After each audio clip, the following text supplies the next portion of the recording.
Sebelum lanjut ke videonya, jangan lupa tekan tombol like, comment, and subscribe.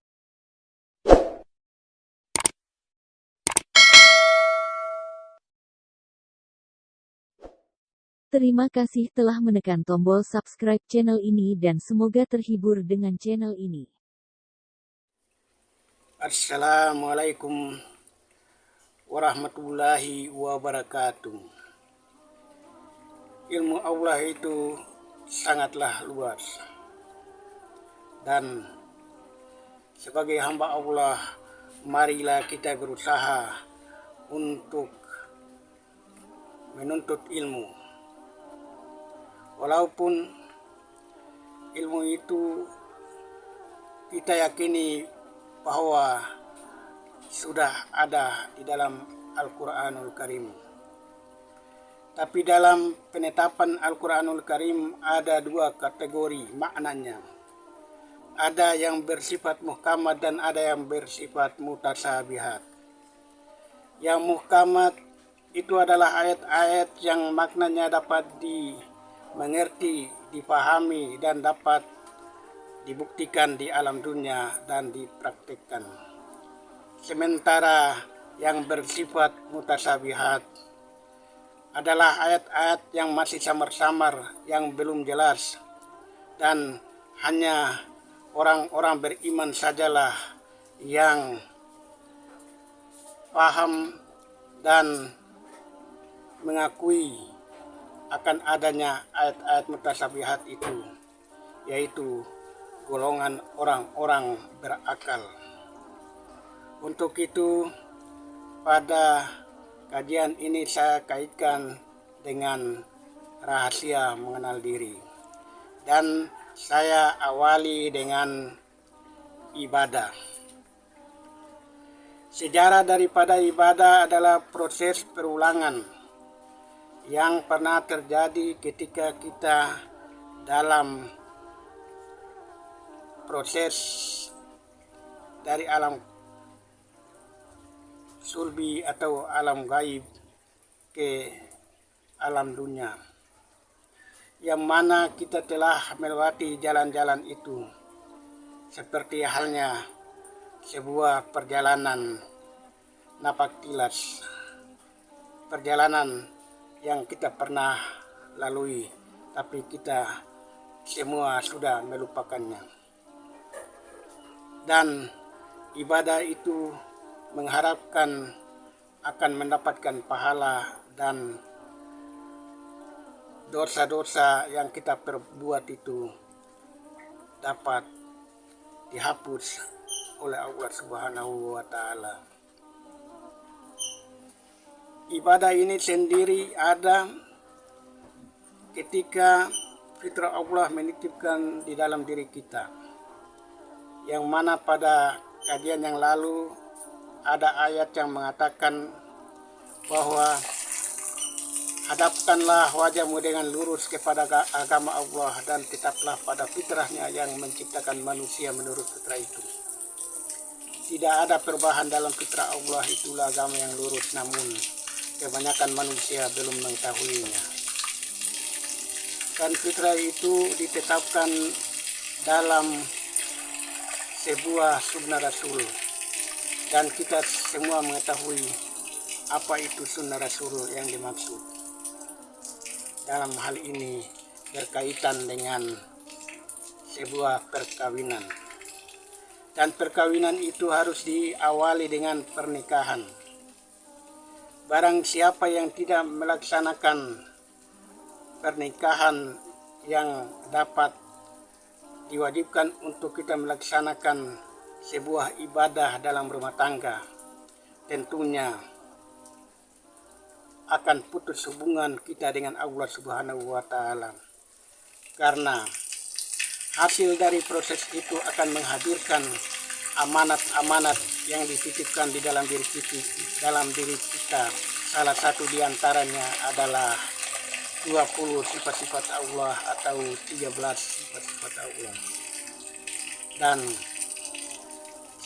di antaranya itu juga ada penitipan 7 kewajiban Islam yang kemudian diangkat menjadi 5 rukun Islam. Dan ini apabila terjadi jika ada ilmu dan amal yang kita harus lakukan, yaitu ilmu tentang wanita atau yang dikenal dengan ilmu ma'rifatun nisa. Tujuan daripada ilmu ma'rifatun nisa ini adalah agar regenerasi yang kita hasilkan adalah generasi yang baik, generasi yang soleh, taat, tunduk kepada orang tua, dan tidak mengganggu, mengacaukan orang lain.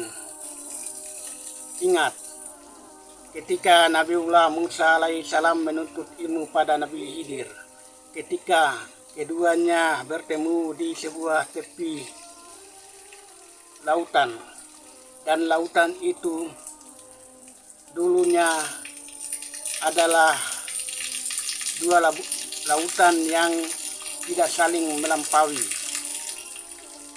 Ketika kedua lautan itu dipertemukan, maka ikan yang tadi sudah digoreng itu akan hidup kembali.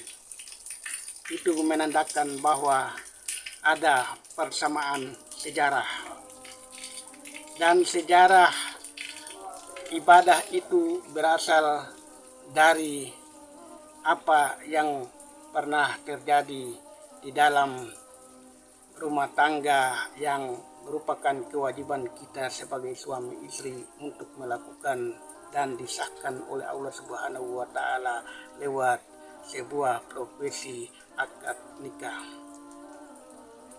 Dan itu artinya kita harus melakukan kewajiban itu dengan amal yang baik. Itu sesuai dengan ilmu Allah dalam Al-Quran surat Al-Baqarah ayat 223 yang bunyinya, istri-istrimu itu diibaratkan seperti kebun-kebunmu, maka datangilah kebun-kebunmu itu dengan dari berbagai arah sesuai dengan kehendakmu, dan bercocok tanamlah serta berbuat amal yang baik untukmu. Itu menandakan bahwa dalam pelaksanaan pergaulan suami istri harus ada ilmu dan amal yang baik. Kalau tidak akan menghasilkan generasi yang akan menjadi pengganggu bagi umat yang ada di muka bumi ini. Akan menghindarkan generasi dari perbuatan jahat seperti mencuri, membunuh, merampok, kemudian berbohong, dan bahasa lainnya disebut korupsi. Ini bermula dari proses awal kejadian. Jadi kalau ilmu pendidikan di situ diajarkan agar mendidik anak itu mulai dari bayi, tapi yang sesungguhnya mendidik anak itu dari proses kejadian. Dan untuk itu saya memulai sejarah adanya peristiwa 7 kewajiban Islam atau 5 rukun Islam. Pertama, syahadat. Syahadat ini pernah kita lakukan saat kita berada di alam gaib, yaitu alam sulbi. Ketika kita dihijrahkan, lalu di situ ada proses pengakuan syahadat. Kita berbayat mengakui bahwa tiada Tuhan selain Allah. Kemudian pada saat kesempurnaan kejadian kita di dalam kandungan, kembali kita diambil perjanjian pengakuan syahadat, dan setelah itu kita dihijrahkan ke alam dunia. Setelah hidup di alam dunia dan kita kembali ke alam kubur ada pengakuan syahadat kembali terjadi, yaitu harus berucap la ilaha illallah di saat menghadapi sakratul maut. Kemudian setelah itu terjadi lagi pada saat dibangkitkan di alam kubur, kita ditanya oleh para malaikat, siapa Tuhanmu, siapa nabimu, dan apa agamamu. Itu kita jawab dengan sesuai dengan syahadat kita. Dan ketika kita dibangkitkan di alam kubur, maksud saya dibangkitkan di alam akhirat, kembali syahadat itu dipertanyakan, dan itu dilakukan berulang-ulang kali. Dan yang kedua adalah hijrah. Hijrah itu berawal dari pindahnya dari alam sulbi ke alam kandungan, dari alam kandungan ke alam dunia, dari alam dunia ke alam kubur, dari alam kubur ke alam akhirat, dan itu terjadi berulang-ulang. Kemudian hijrahnya Adam dan Hawa dari langit ke bumi karena membuat kesalahan, dan seterusnya adalah jihad. Jihad di sini adalah sebuah proses yang terjadi ketika kita dihijrahkan ke alam kandungan. Di situ ada peristiwa saling mendahului, saling mengejar, saling menindis, saling menyenggol, saling menendang untuk merebut membunuh satu sel ovum atau sel telur yang ada pada wanita. Tapi usaha dari jihad itu pada akhirnya semuanya gugur, hanya tinggal satu sel saja yang berhasil menembus dan menikam sel ovum tapi tidak mati, dan keduanya dibuahi dan dipindahkan ke alam kandungan. Setelah di alam kandungan akan terjadi lagi dengan sebuah puasa, sebuah ibadah puasa, dan hal ini terjadi apabila disesuaikan dengan angka 9, yaitu dalam bulan ke-9 atau bulan Ramadan, terhitung dari bulan Muharram, dan begitu juga kita tercipta dalam 9 bulan. Di dalam kandungan itu kita tidak pernah makan dan minum memakai mulut. Kita makan dan minum lewat yang disalurkan oleh petugas Allah dalam bentuk ari-ari atau plasenta yang didapat dari sang ibu, kemudian disalurkan kepada proses fetus atau janin hingga sempurna tubuh kita di kandungan. Dan di dalam kejadian bulan itu juga, yaitu dalam 9 bulan itu juga atau bulan Ramadan, ada peristiwa nuzul Quran atau turunnya Al-Quran. Itu artinya di dalam kandungan itu terbentuknya 30 huruf hijaiyah yang saling berpasang-pasangan, yaitu ada mata kiri, mata kanan, ada telinga kiri, telinga kanan, ada tangan kiri, tangan kanan, ada rusuk kiri, rusuk kanan, ada bahu kiri, bahu kanan, ada susu kiri, susu kanan, dan ada kaki kiri, kaki kanan. Dan semuanya itu dibuat berpasang-pasangan agar dia membuktikan ada persamaan antara anatomi diri kita dengan 30 huruf hijaiyah yang diambil dari bahasa Arab atau bahasa Al-Quran. Dan itu dibuat diserupakan. Dan yang menjadi pertanyaan bagi kita, kenapa kita harus makan sahur dalam bulan puasa? Itu artinya membuat persamaan ketika tugas daripada ari-ari atau plasenta adalah menampung makanan dan menyalurkan kepada bayi, dan makan sahur itu adalah menampung makanan dan menyalurkan makanan sari pati daripada makanan itu pada siang hari. Dan kenapa dalam bulan puasa itu terjadi turunnya ayat pertama, yaitu surat Al-Alaq, bukan di sebuah masjid, bukan di sebuah surau, dan bukan di rumah Rasulullah, tetapi tempatnya di sebuah gua yang namanya Gua Hira. Ada apa tujuan dari semuanya itu? Apa nilai filosofisnya? Tentunya jawabannya kita harus kaji lagi pada kesempatan yang akan datang. Dan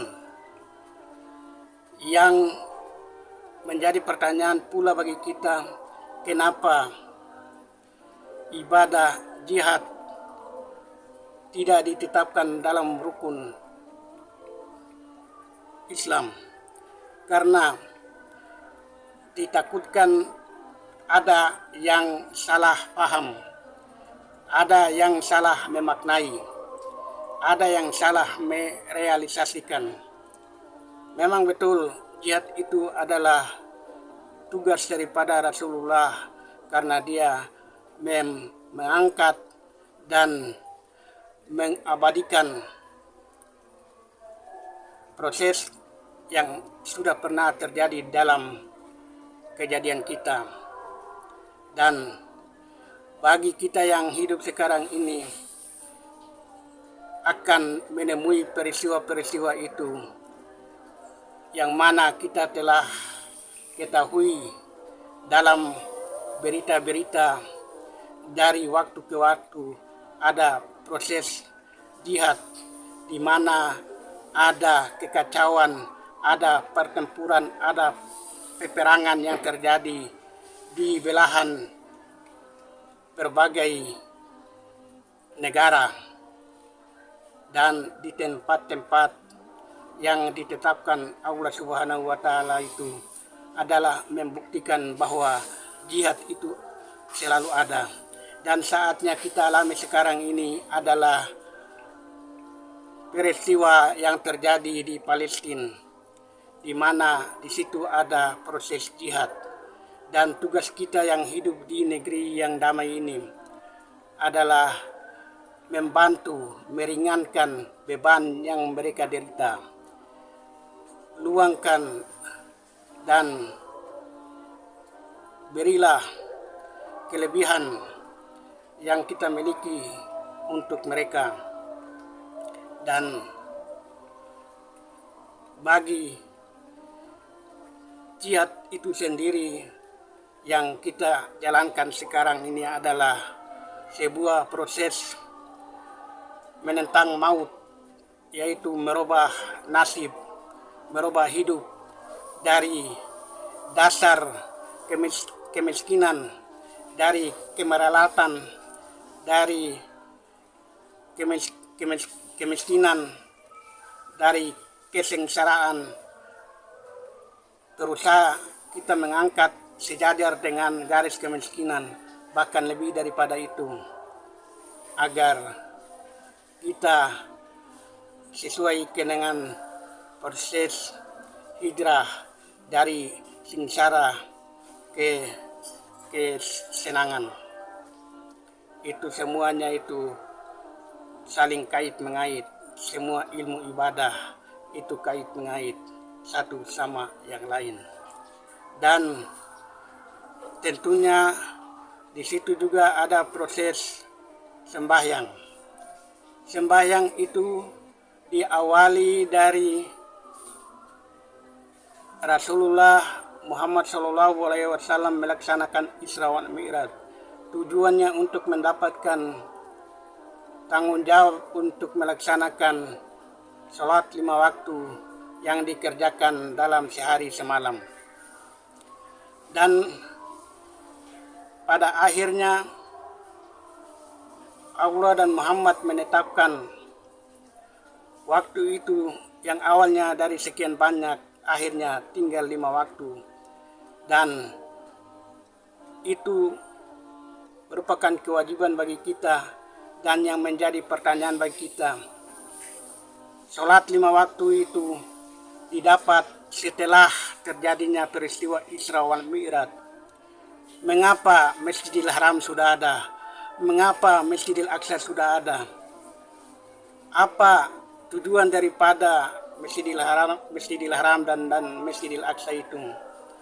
Dan apa nilai filosofis dan lambang serta simbol daripada kedua masjid itu? Tentu jawabannya kita akan bahas pada kesempatan yang akan datang.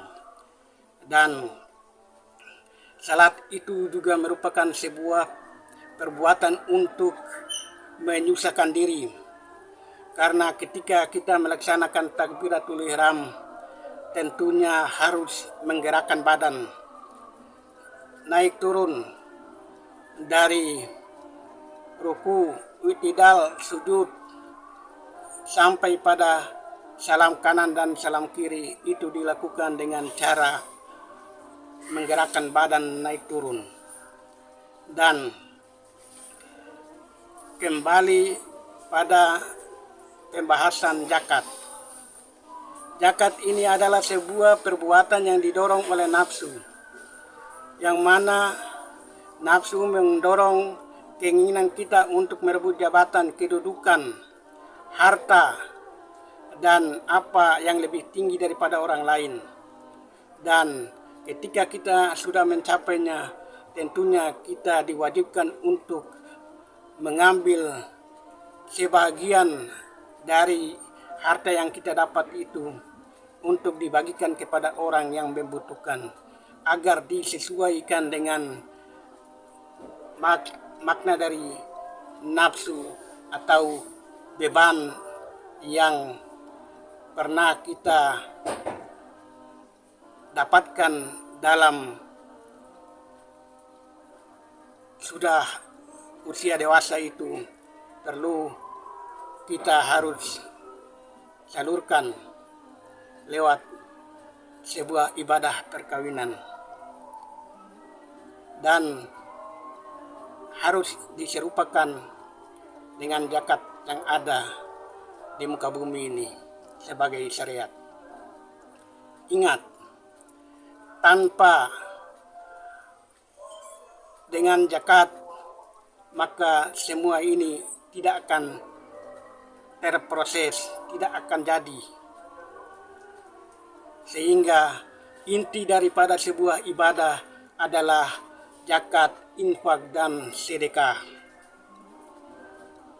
Kalau kita melaksanakan ibadah yang lain tapi lupa dengan sedekah, infak, dan zakat, maka tidak sempurna sebuah agama yang kita anut. Karena semuanya itu didorong oleh nafsu zakat itu.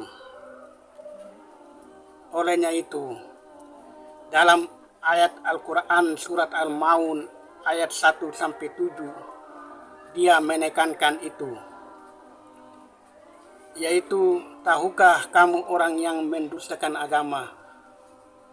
Itulah orang yang menghardik anak yatim dan tidak memberi makan orang miskin, dan hanya berbuat ria, berbuat sombong, dan tidak membantu atau enggan membantu hal-hal yang bersifat yang baik-baik.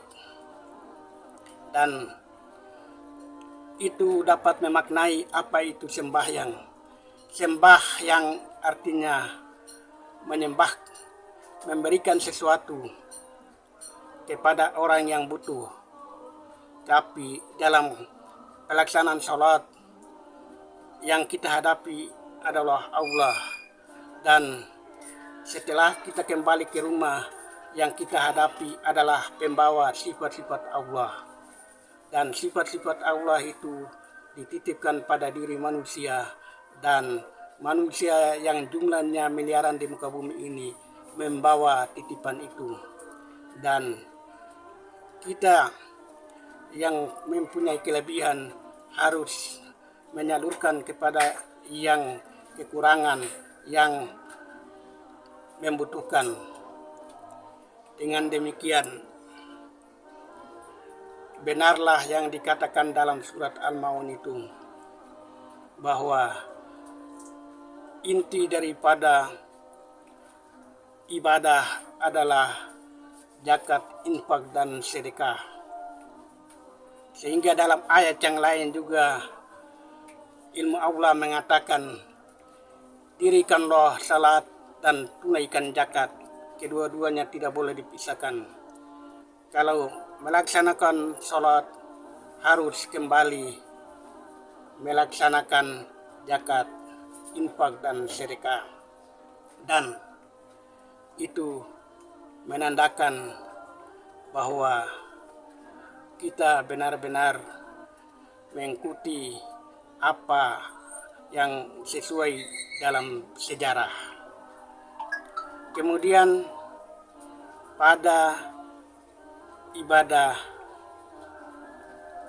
haji. Haji ini sebetulnya adalah awal daripada sebuah fitrah Allah, karena persamaan atau serupa menyerupai haji itu adalah perkawinan. Karena perkawinan sendiri dapat digambarkan persamaannya, yaitu sama-sama dilakukan apabila ada finansial, ada anggaran, ada ilmu, ada amal, kemudian fisik yang kuat dan jiwa yang sehat, dan bisa dilaksanakan lebih dari satu. Itu artinya ada persamaan di dalamnya. Dan dari tempat ini pula saya memintakan agar bagi yang mengikuti kajian saya ini harus mengikuti mulai dari part pertama sampai part yang ke-20 ini, agar jangan gagal paham, dan ikutilah nanti pada akhirnya kita semua mengambil kesimpulan apa kajian ini benar atau salah. Tinggal berpulang kepada diri kita masing-masing yang menilai. Dan akhirnya saya mundur diri. Sekian, nanti kita sambung pada topik-topik yang akan datang.